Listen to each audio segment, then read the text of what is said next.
So one of the things that I wanted to do is I wanted to try and start off from the beginning.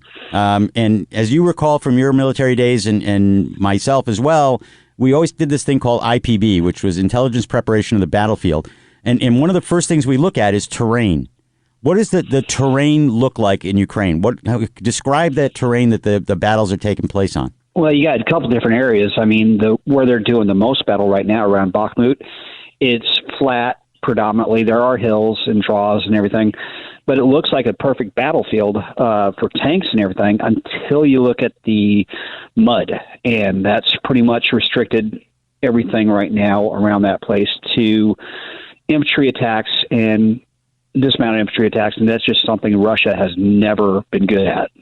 Now, when you say mud, I remember from my days back when I was an aviator, you had to have a basic branch. Mine was armor, and I remember the tanks really do not do well in thick, heavy mud. Is that the season that we're approaching now in Ukraine, or is the ground still relatively frozen? No, the ground is. There's a couple of different places over there, different temperatures, but up north and down south, it's just a mud soup. And in the center, it's thawing out. I'm seeing a lot of videos with guys having to dive into trenches to retrieve ammo cans and everything because they're completely flooded. Wow. Now, in terms of the weather going forward, obviously it's going to get muckier and muddier as the temperatures warm up. What's the order of battle? I mean, the Russians are famous for the use of artillery. What sort of order of battle do we have there, and how does that work? Russians had about 10,000 guns of all types in storage and on operational status. Historically, they lose about 2 guns due to wear and tear and everything versus actual combat losses due to barrel overshooting and everything. And they've lost about 2,500 they've lost a good portion of their artillery already, and the Ukrainians are hunting down what's left. So people who say that there's a huge amount of artillery left on the Russian side is using old data, to be honest. Now, do the Ukrainians have anything like counter battery? Do they have Q-45s to be able to do counter battery fire? They've got everything needed. They've got the counter battery radars. They've got the longer range artillery. They outrange the Russians on everything. They've got Excaliburs, they've got European stuff, and now they're building their own kamikaze drones. They've got video out there of driving kamikaze drones into the tanks through the open hatches. Wow. It's not Russia bit off something that they can't hold on to, and it's showing. Now, in terms of manpower, if you're a student at all of the Civil War, you'll recall, I think it was Grant in the Wilderness Campaign, where basically the order of battle was the Confederates had 3,000, he had 6,000. So he said, I know we're going to take losses, you're going to take losses, but ultimately we're going to have more guys left over than you. And it appears to me that may be the strategy that Russia is trying to use with manpower. Do they have a significant manpower advantage over the Ukrainians? No, actually they did not going into this, and they don't now. Everybody screams that, Russia's got 140 million people. Well, yes, they do, but their population is more spread out. It's a huge country. They have to maintain that country, which takes a huge amount of population. They have to build weapons where Ukraine is getting weapons donated to them. And the Russian military doesn't use females in combat units, and the Ukrainians do. So when you look at left and right, Ukrainians are actually, for combat forces in Ukraine, outnumber the Russians pretty well. Now, we've heard a lot in the news about this Wagner group or Wagner group or however you want to pronounce it. What is that? Is that like a paramilitary arm of the Russian forces? How is that organized, and what do they do? It's the dream child of a food caterer who did prison time that was serving Putin dinner one day, and he said, hey, I got a business idea for you. And that allowed Putin to be in certain countries illegally because they're illegal in Russia. The Wagner group is banned officially in Russia, but they look at the other way.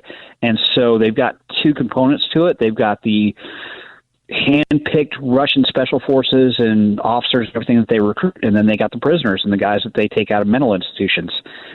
And that's what makes up Wagner. It's a 2-tiered system. So basically all of the cannon fodder are people who have an opportunity to get out of prison, assuming they go fight. How combat effective are they? Have they been able to? Because I know initially a lot of the news coming out of Ukraine was that they were an elite group that was going to be basically in Kiev in an hour. They weren't. Wagner was brought in later, really. The guys that were going to be in Kiev in an hour were the guys from Chechnya that ended up lost on the roads. But the Wagner group was brought in to try and save things out of Africa because their big thing was Libya and Syria. And when they got there, according to reports, and everything is according to reports, because I'm in Texas and I'm not there, and I don't have the toys I used to have. Right. But there's 2 divisions of Wagner, about 6 regiments. They lack the support that a normal division would have, and so what they'll do is they'll take the prisoners and everything and say, "Hey, you guys, and they're broken down in groups of 8, typically. You guys go over there and let's see where the Ukrainians are shooting from. When they kill you, we'll be able to know where to shoot back at." And literally that's what they're doing. Wow. So it's a reconnaissance by fire and on the opposite end. Right. Yeah, it sounds a little bit like the old mission of the scout helicopter pilot. Our unarmed scouts in Vietnam were designed to draw fire to direct the gunships in to take out where the fire was coming from. Absolutely, but you had a way out. You could dive and get out of there. They're stuck under HIMARS fire. Wow. And so how has their combat effectiveness been? Have they been able to actually gain anything, or is it because it sounds like a pretty bad way to do business? They're gaining a few feet for every. They'll gain a few feet for a couple hundred troops, and they've been going into areas where they're getting funneled. So Ukraine is keeping the high areas more or less, and the Russians are Wagner's trying to go around them in the valleys and just getting slaughtered. And they've got, supposedly from reports, they got over 60,000, I use the term lightly, troops from prison, and they're down to about 1,000 or so left out of the 60,000. And there's no more from the pool because the Russian army, they've gotten in an actual fight with the Russian army over supplies. And so the leader of Wagner has gone and trashed the Russian army. So the Russian army said, fine, you get no more artillery and you get no more, you can't even be in our tactical operations center. His guys have been kicked out of the Russian tactical operations centers. So it seems like Wagner is pushed forward on the left and right of Bakhmut a little bit. They're stuck there, and the Russian army is going to be quite happy to leave them there without support to get wrecked so that, going forward, they won't have to deal with Wagner because they've made it illegal for Russian soldiers to join Wagner, and no more prisoners are going to be able to go to Wagner because of they've changed the rules. Russians are forming penal battalions of their own now. Mm-hmm.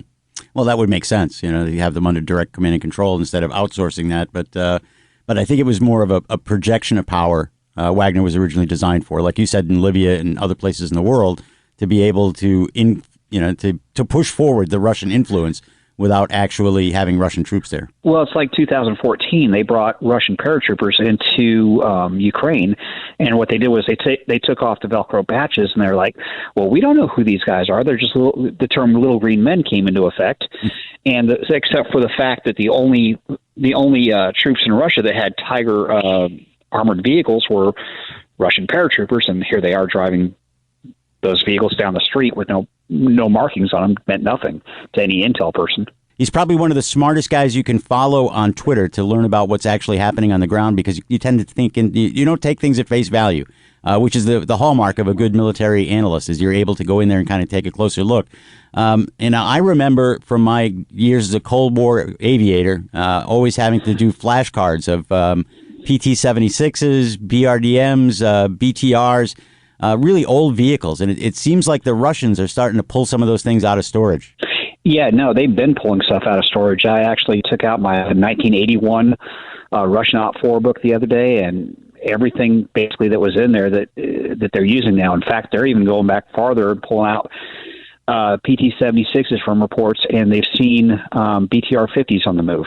And these are, for those listening at home, these are armored vehicles. They're like a poor imitation of what the Bradley ultimately became. Very poor. It's more like a poor imitation of the M113. Mm-hmm. Humvees have better armor than these things do. Unbelievable. And so without outside intervention, without being armed by perhaps China, it seems like they're really starting to run out of the resources necessary to continue the fight much longer. Does that make sense? Is that a fair statement? When you have to take World War II ships that are sitting in dry dock and take the World War II turrets off them and spot weld them on top of armored, 1950s armored personnel carriers, yeah, I would say yeah.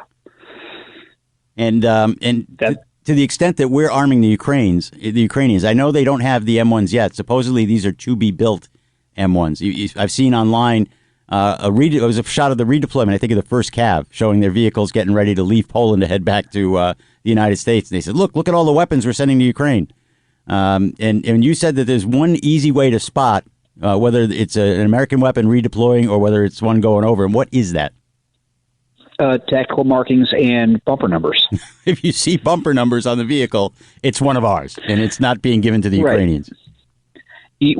That's standard operating procedures. Anytime you build a new vehicle or you transfer a vehicle to anybody, sell it online or sell it at auction or give it away, they make sure that they cover every marking on that unit or on that vehicle so you can't tell where it came from. So that when you see that online, when you're surfing around Twitter and you see that, you want to make sure that you pay attention to that. David, how do people follow you on Twitter? What's your social media? I'm basically on Twitter because Facebook, they had too many Russian trolls try and take me off. But I'm Secret Squirrel 123 SECRETSQRL at 123, and my thing is a little shield with a tractor on it, little green and yellow tractor for Ukrainian recovery forces. If you can stick around after the news too, I'd love to ask you just quickly about some of the work that you're doing with Congress to be able to build a military museum and to get more of these armored vehicles. When I was in the D.C. area, there was a guy named Alan Kors who was a massive collector of armored vehicles, and it was really something to see. Are you, in fact, a collector of armored vehicles yourself? Yeah, I've got about 6 of them. That's how it starts, Alan Kors, who was he was a big executive with Owens Corning down in D.C., and he had a farm in Virginia. He said his wife, for a birthday present years ago, bought him a deuce-and-a-half truck that she found that somebody was selling, and now he's got, I think, close to 100 armored vehicles on his farm in Virginia. So that's where it starts. Be careful. Oh, I've got 56 Humvees, so I'm already there. Holy cow. So what is this legislation that you're trying to promote with Congress? It sort of ties in with the Ukraine thing because it's all about money. Because there's a lot of numbers out there. 120 billion we gave to Ukraine. That's not true. Not true at all. Because what they're doing is, and this goes into the bill I'm working with, is these Humvees are 30 to almost 40 years old. And what they were doing was they were crushing all of them. And the reason why was because of the money situation. They were saying that they were getting $500 at auction, and that was not true. They were getting up to $50,000 at auction, and people would play with the money, the numbers. Mm-hmm. And so I got with Congress and said, you could save $2.5 billion if you release these Humvees and other vehicles per year, because a lot of them is heavy equipment and all that, and all they're going to do is pop the armor off of it, and it's legal to own. And I fought with Congress about it and got Senator Inhofe involved, and he came up and said, you know what, this is smart. And the DLA had several people removed because what they were telling Congress was untrue. Mm-hmm. And it's sort of the same with the stuff we're giving to Ukraine. We're charging, unquote, or quote unquote, $250,000 for our up-armored Humvee to Ukraine, and there's in that $120 million. But the thing is, these are outdated, obsolete vehicles in the U.S., and we have to pay up to $10,000 per vehicle to chop it up. If we put it on a boat and send it over to Ukraine, it costs us about $4,000 to $5,000. So by us taking our old, obsolete armored vehicles, the Humvee, the MRAP that we have no plans to use, the M113 that we're converting into reefs, and send them to Ukraine, we're not sending billions of dollars. We're saving hundreds of millions of dollars. The Stinger came out in 1981. We've sent a good amount of our stock to Ukraine for the Stingers that we were going to have to blow up or have somebody dismantle and blow up anyway. So And basically, by it's talking kind of to a Congress- wash. In other words, when we say, just to make the math work, let's say the news headline is we just gave $100 to Ukraine, and a Humvee that we basically sent to them cost $50. So basically, that $100, $50 of it never left the country. Well, none of it left the country because we're actually saving money because that $50 Humvee is actually going to cost us $10 to cut up because you just can't cut it up. You just can't send it to a junkyard. You got to have somebody bid on it. They got to meet certain qualifications because they count it as a weapon system, so they have to watch it while it's being cut up. It costs money to cut these vehicles up. So if you're let's say we're giving Ukraine $100 worth of Humvees, actually what we're doing is we're saving $10 by not cutting them up ourselves. It's a win. That makes sense. That certainly makes sense. What do you think in terms of the way forward in Ukraine? What should we be looking for in the news in the coming weeks and days? In the coming weeks and days, you got to watch the weather. Once the videos start coming out of Ukraine of everybody driving around just fine, the next thing we'll do is a grouping of forces in Ukraine, and then the big attack. Mm-hmm. And once the big attack starts, we'll know, because all of a sudden, all the artillery that we sent over there that are just being used for a few rounds a day will have every bit of ammo that they need. And all of a sudden, out of nowhere, Ukraine's going to be hitting everything in eastern Ukraine, and Russians will basically have the door slammed on them. It seems like they may have overplayed their hand and failing intervention from their partners in the CCP. They may have bit off more than they can chew. At least that's my sense of it, reading a variety of news outlets. Well, I think the CCP thing is a bunch of silliness because right now in wherever they're making clothing and things like that, you'll have Russian aircraft and Ukrainian aircraft loading up uniforms on the same runway at the same time. I've actually seen that on satellite pictures. Wow! If they're selling drones to Russia, they're also selling them to Ukraine. That's where most of the drones are made. That both sides was. So, you can't use a Russian credit card in China. Right. They cut off all Russian credit cards. So their big friend there is just. And they're not their friend. They just want to have influence in Russia. And the second that a Russian artillery piece starts using Chinese ammunition, and it's verified, the sanctions that are going to hit China from NATO, from the EU, from the rest of the world will be devastating to China, and they won't be able to. Their economy is built on trade, and if they start, they're not dumb. They'll figure out that. Selling a couple $100 million worth of ammo to Russia will cost them trillions of dollars in trade. That's not something they want to do. Then lastly, before I let you go, I just want to ask you that something that listeners often ask is if Putin feels as though he's losing in Ukraine, does he go the tactical nuke route? He could do tactical nuke route, but anybody who's in intel, all you got to do is bring up a picture of the winds. It all blows back to Russia. And the few friends that he does have, China would not put up with a nuke being thrown anywhere. India would not put up with a nuke. Iran would say, we're done. So he would be totally alone. I think, Belarus there'd be a revolution in Belarus, and Georgia would probably attack southern Russia. Because once a small nuke is used, it's on. And I've talked to many Ukrainians that say if it's a small tactical nuke gets used in Ukraine, they are the only country in the world that's really had an experience with nuclear, a large nuclear area being contaminated. They're perfectly fine with a small state park all of a sudden if they can get rid of all the Russians. They would be willing to trade a nuke strike for the end of the Russian Federation.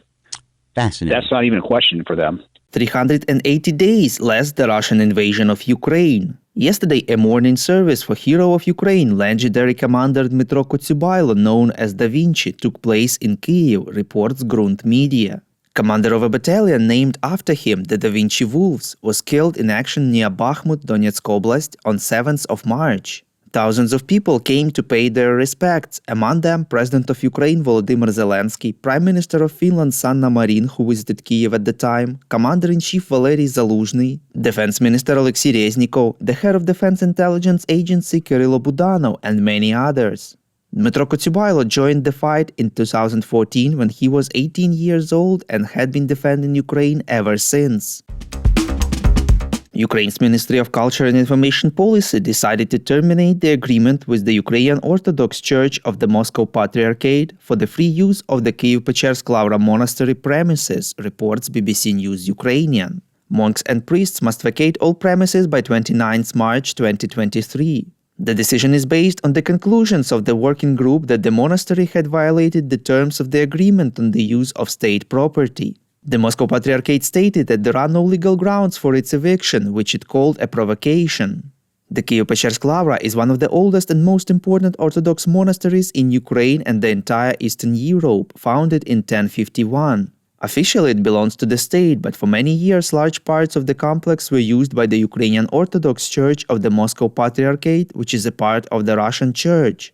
In 2023, several buildings there were returned to the state, and the independent from Russia Orthodox Church of Ukraine received permission to use it for Christmas service. Other parts of the monastery are still used by the Russian Church.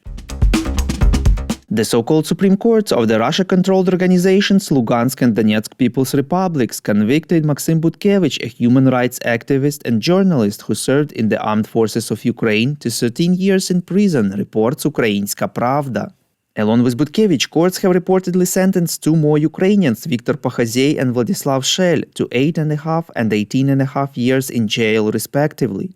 The terrorists accused the Ukrainians of ill treatment of civilians and the use of prohibited methods in armed conflict.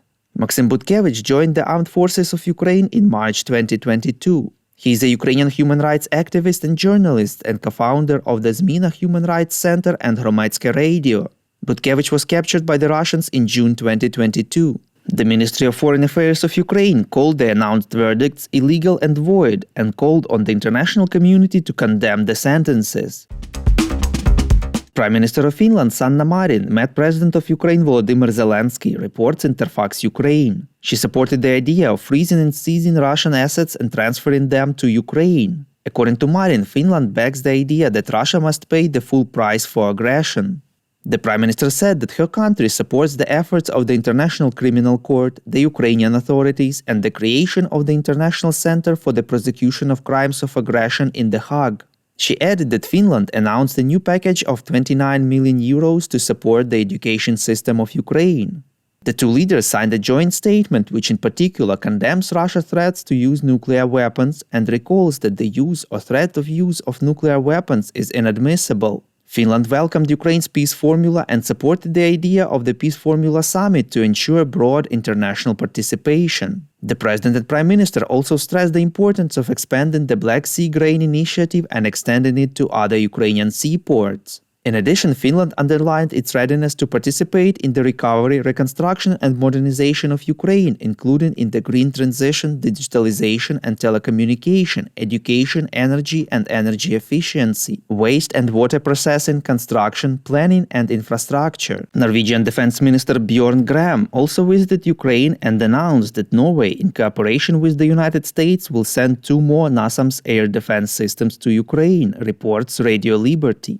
He added that Oslo will also train Ukrainian personnel in the maintenance and operation of the system. Last October, it was reported that the United States handed over 2 NASAMS systems to Ukraine. In addition, Canada last November announced the allocation of military assistance to Ukraine in the amount of $500 million, and a significant part of these funds went to the purchase of 1 unit of NASAMS and missiles for Ukraine.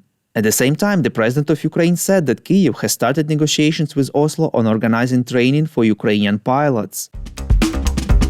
Reuters informs that the French retailer Auchan plans to open new stores in Russia under the name My Auchan and actually double its presence on the Russian market, reports Ekonomichna Pravda. Auchan Retail Russia stated that the new My Auchan stores will offer an assortment of about 900 items, 90% of which will be food products under Auchan's own brands. From the beginning of the full-scale invasion, the Russian daughter of the French Ashan supplied goods to the Russian military and the occupied Ukrainian territories under the guise of humanitarian aid to civilians, and also helped the military to recruit conscripts, according to a joint investigation by the insider Le Monde and Bellingcat. Ashan supermarket chain is one of the 10 largest foreign companies in Russia. The local market generates 11% of revenue for the parent Ashan Holding. Earlier, the general director of Ashan, Yves Claude, said that the chain will continue its work in Russia because it acts in the interests of the civilian population.